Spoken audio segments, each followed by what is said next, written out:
Genesis chapter 31. Jacob heard that Laban's sons were saying bad things about him. They said, "Jacob took everything our father had and became rich from it."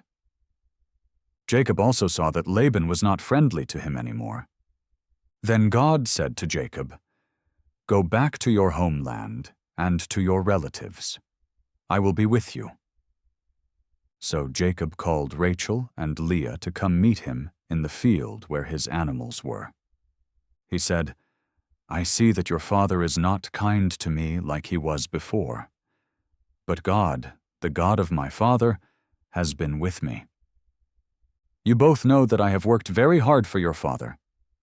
But he cheated me and changed my pay 10 times. Still, God did not let him hurt me. When your father said you can have the speckled animals, then all the animals had speckled babies. And when he said, you can have the striped animals, then all the babies were striped. God took the animals away from your father and gave them to me.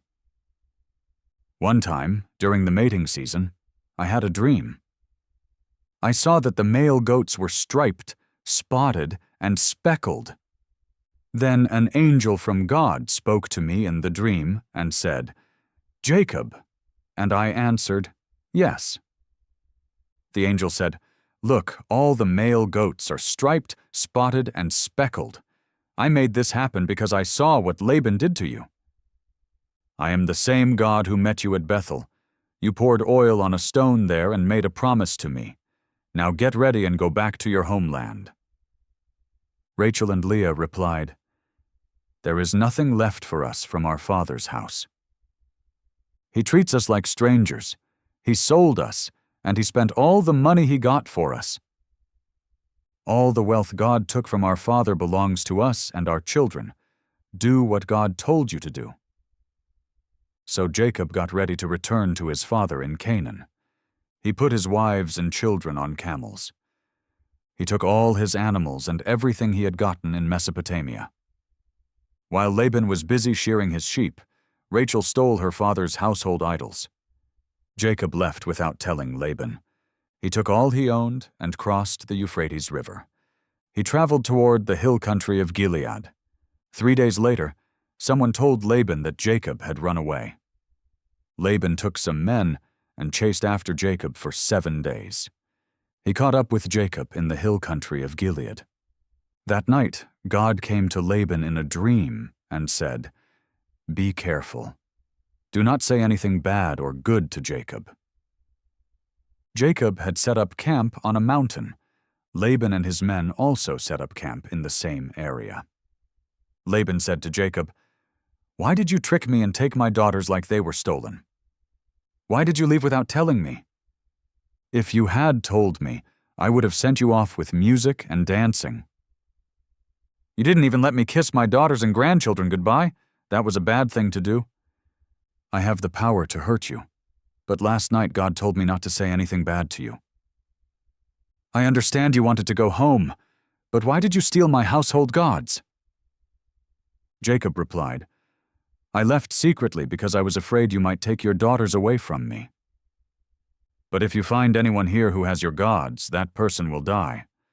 Look through our things and take what is yours." Jacob did not know that Rachel had taken the gods. Laban searched Jacob's tent. Then he searched Leah's tent and the tents of the 2 servant women. But he did not find the gods. Then he went into Rachel's tent.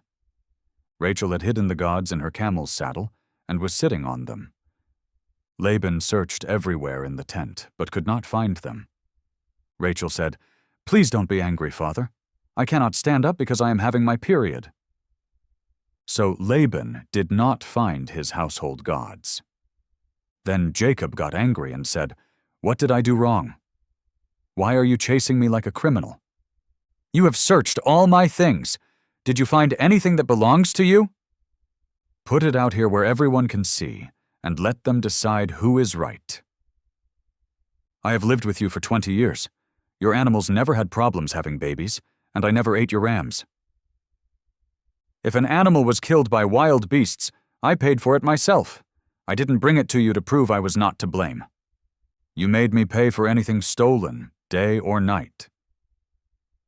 Many times I was too hot in the day and too cold at night. I could not sleep. I worked like this for 20 years. I worked 14 years for your daughters and 6 years for your animals. You changed my pay 10 times. If God, the God of my father Abraham and Isaac, had not been with me, you would have sent me away with nothing. But God saw my hard work and how I was treated.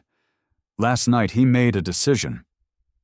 Laban answered, "These women are my daughters. Their children are mine. These animals are mine. Everything you see belongs to me. But I can't take my daughters or their children away from you now. Let's make a promise to each other. We will use a pile of stones as a sign of our promise." So Jacob took a stone and set it up. He told his men to gather more stones and make a pile. Then they ate a meal beside the pile. Laban called it Jegar Sahadutha, and Jacob called it Galeed. Laban said, "This pile of stones will remind us of the promise we made." That's why it was named Galeed. Laban also said, "May the Lord watch us when we are apart." That place was also called Mizpah. Laban said, "If you hurt my daughters or marry other women, remember that God is watching. These stones are here to remind us of our promise. I will not pass this pile to hurt you, and you must not pass it to hurt me. God, the God of Abraham and Nahor, will judge between us."